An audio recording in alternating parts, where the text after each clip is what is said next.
Ko'pchilikning yodida bo'lsa kerak, bir necha oy avval ota nomiga munosib bo'lmagan bir kimsa o'zining 3 ta farzandini qasddan o'ldirgandi. Murg'ak bolalarning jasadlarida 17 ta pichoq izi aniqlangan. Mana shuning o'zi ham naqadar shafqatsiz holat kuzatilganini ko'rsatib turibdi. Erkak Isroil davlatida ishlayotgan xotini bilan telefon orqali janjallashganidan so'ng turmush o'rtog'idan qasd olish uchun qotillik qilgan. Voyaga yetmagan farzandlarini birma-bir o'z qo'li bilan o'ldirgan shaxs 37 yoshda bo'lgan. U avval ham 3 marotaba jinoyat sodir qilganligi aniqlangan. Xo'sh, norasidalarning qoni bilan xumordan chiqqan shaxsga qanday jazo berildi?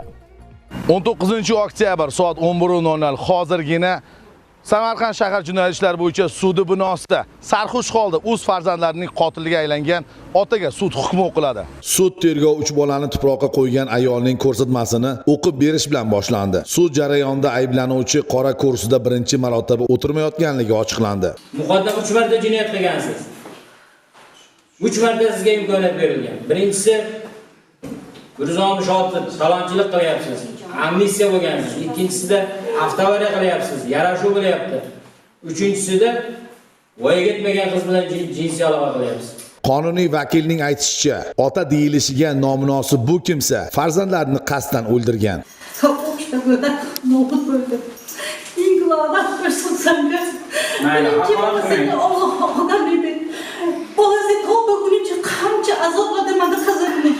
Orada ikkita o'g'il qizi bo'ldi.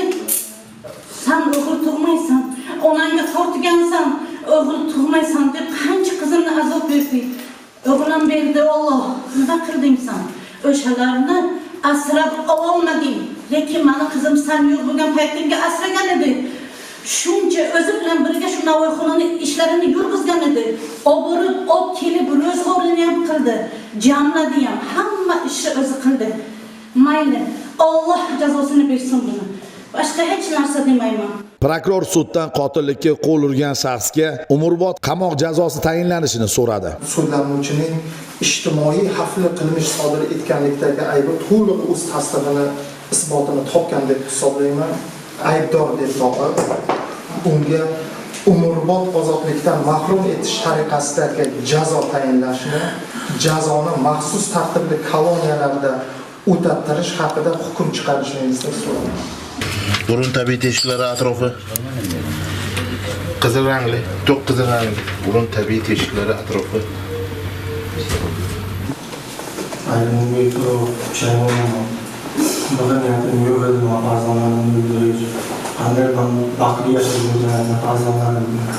Nima fikri hayolim yo'q edi. Shu xotinimdan qasd bilan o'ldiraman, farzandimni o'ldiraman. Nima tushunchalik, nima fikri hayolim yo'q edi. Men o'zim tushunmasdan qildim. Chaymonman.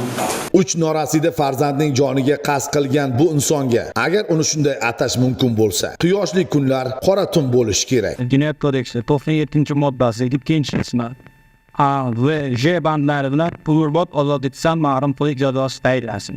Tayinlangan jazo maxsus tartibli qonunda o'tkazilgan. O'z pushti kamardan bo'lgan farzandlarining murg'ak vujudiga 17 marotabalab pichoq urgan mahkum o'zining otalikdek buyuk ne'matini ham yo'qotganligini anglarmikin?